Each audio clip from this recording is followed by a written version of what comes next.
Demek bugün sesyanımızın sonudur. Ama bilirsiniz ki simsiz sistemler, rabitə texnologiyası durmadan bugün öz inkişafındadır. Biz süni intellektin gelmiş, geçmiş son integrasiya variantlarıyla biz simsiz texnologiyanı da ayrıca əlaqədar edəcək.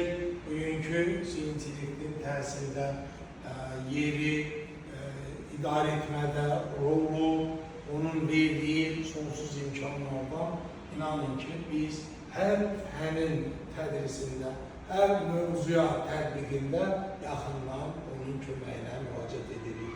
Bugün 15-ci mövzumuz, sesiyamızın sonu sizlərə öncə onu deyim ki, xoş elədiyim təəssürat eyni ilə də düşünsəniz ki, 15 mövzudan siz hər mövzudan bunun mahiyyətini dərk etdiniz, qavradınız.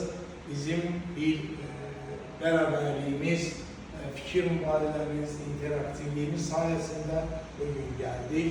Demək ki, sesiyonun sonunda hər şey təbii ki başlayan hər bir şey bitir və bugün də biz indi sonunda Əl-Nəsibi dinləyərik. Əl-Nəsibə biz onu qısa süni intellektin təsirdə rolu reallıqlardan 2026-2030'da ne kimi bizə vəd edir, ne kimi biz onlardan, o platformadan, istər sorundan, prompt engineeringdən tutmuş AI yeniliklərinə qədər gələcəyi onun üzərində düşünəcəyik.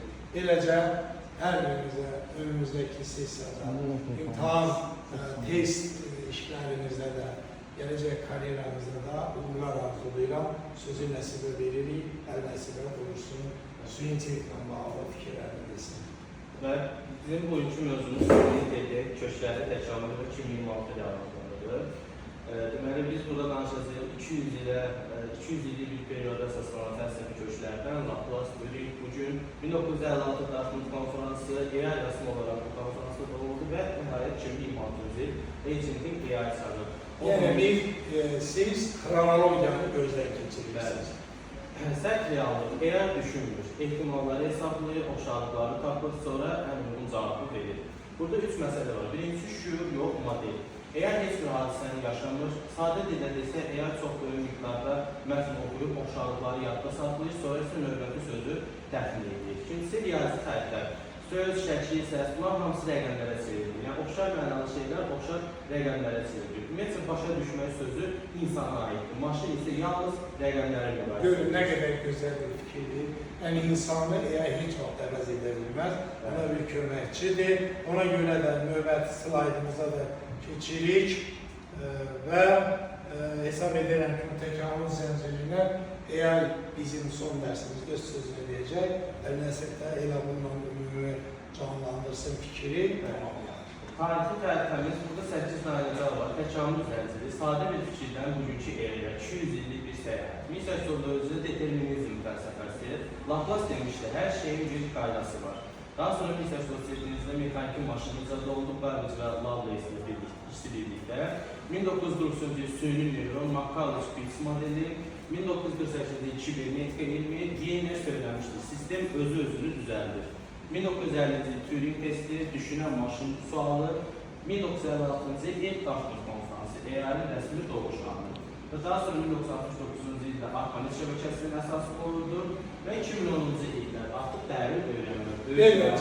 Eləcə, Nəsibə də təşəkkür edək. 2026, 2030'a gelirik və inanıram ki, təhsildə, təlimdə, tədrisdə, bütün trening proseslərində AI bizlə bərabər öz sözünü verəcək, AI daha bizləri təcrübələndirməkdə davam edəcək. Teşekkür ederim.